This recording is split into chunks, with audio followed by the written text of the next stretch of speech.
Salam əziz YouTube izləyicilərim. Bugün sizə hamilə qaldıqdan sonra hansı qan testlərini vermək lazımdır, o haqqda məlumat verəcəm. Ümumiyyətlə, mənim bütün qadınlara buradan səslənirəm ki, əgər evdə ay başınızdan bir həftə keçdisə, aybaşı gecikməniz oldusa, o zaman ev şəraitində sidik testindən istifadə edin. Əgər hamiləlik testimiz qızarırsa, deməli artıq sizdə bu test pozitivdir. Mütləq bildiyiniz ana ginekoloqa müraciət edin. Ginekoloqa müraciət zamanı biz mütləq qaydada pasiyenti ultrasəs müayinəsi edirik və bununla bərabər çox önəmli testlərimizi istəyirik. Bu hansı testlərdir?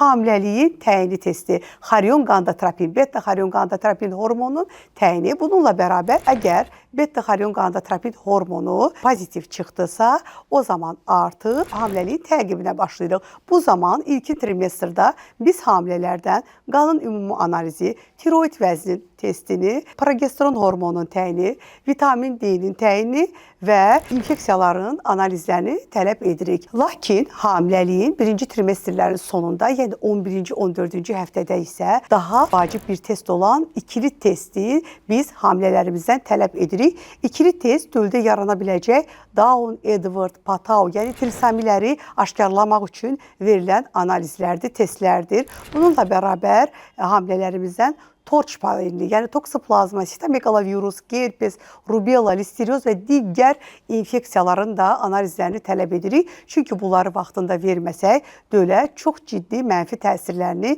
göstərəcəkdir. Əziz hamilələr, əgər siz də sağlam bir hamiləlik keçirmək istəyirsinizsə, gələcəkdə doğulacaq körpənizi daha sağlam qucağınıza almaq istəyirsinizsə, o zaman həkiminizin sizə təklif etdiyi kliniki laborator müayinələrdən vaxtında keçməyinizi tövsiyə edirəm. Bu və bu kimi videolarımın ardını görmək istəyirsinizsə, kanalıma abunə olmağı unutmayın.